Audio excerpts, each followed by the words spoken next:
பெரிய நிகழ்வு மார்க்கம் ஃபே கிரவுண்ட்ல நடந்த நிகழ்வு போன வருடம் ஏர்போர்ட்டுக்கு வந்ததால நாங்கள் அதை ஒன்றும் இரண்டே இல்லை. ஏன்னா பக்கத்துல 2 நிகழ்வு வேண்டாம் என்ற நிகழ்வு. அதனால தான் நாங்கள் இந்த வருடம் அதே மாதிரி அந்த நிகழ்வு அங்க நடக்கிறதால நாங்கள் இங்க வந்ததை ஒழிய வேறு எந்த இதுல ஒரு விதமான இது திட்டம் போட்டு அப்படி எல்லாம் நடக்கல.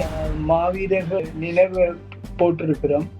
அந்த சுவரொட்டியில தேசிய தலைவர் நிக்கிற சுவரொட்டியில சுபத்த மையால அதை கீறுற அளவுக்கு ஒரு எந்த அளவுக்கு அது காழ்ப்புணர்ச்சி இருந்தால் தேசிய தலைவர்களும் மாவீரர்களுடைய சுவரொட்டி அது யார் மாவீரர் நடத்தாததுக்கு அப்பால் அந்த மாதிரி ஒரு சுவரொட்டியில சிவத்தமையால நான் புள்ளடி போடுவேன் என்று செய்தவர்களை இந்த கவலை என்னென்றா இங்க உள்ள சமூக அமைப்புகளோ அல்லது தேசியம் சார்ந்து இயங்குற இந்த அமைப்புகளோ கண்டிக்க.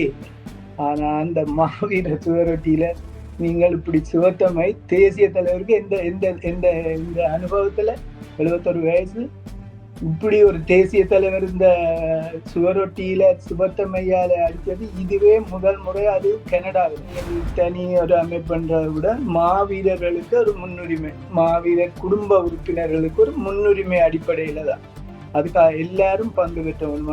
எல்லா குடும்பத்திலையும் இருக்கணுமோ தெரியல. அப்ப இந்த மாவீரர் குடும்பம் அவையிழந்த முன்னுரிமை, அவையிழந்த நேரடி பங்களிப்பு இதுல இருக்க வேணும். அதைதான் இதை தொடர்ந்து எடுத்து செல்லலாம் என்ற அந்த நல்ல நோக்கத்துலதான் நாங்கள் இதை தொடங்கினோம். போன வருடம் எப்படி மாவீரர் நாள் நிகழ்ந்ததோ அதே மாதிரிதான் இந்த வருஷமும் நடக்கும். இந்த நிகழ்வுல படம் வைக்க போறதும் இல்லை, தேசிய தலைவர்கிட்ட படம் வைக்க போறதும் இல்லை. அப்படி ஒரு சம்பவத்துக்கு வாய்ப்பும் இல்லை. 231 மில்னர் அவென்யூ 401 மார்க்கன் ரோட்ல உள்ள சென்ட் பீட்டர் அண்ட் பால் அந்த பேங்க்வெட் ஹால்ல தான் இது நடக்குது. ஒரே ஒரு நிகழ்வு தான். மாலை 6 மணியிலிருந்து இரவு 9 மணி வரைக்கும் தான். இது ஒரு வணக்க நிகழ்வு.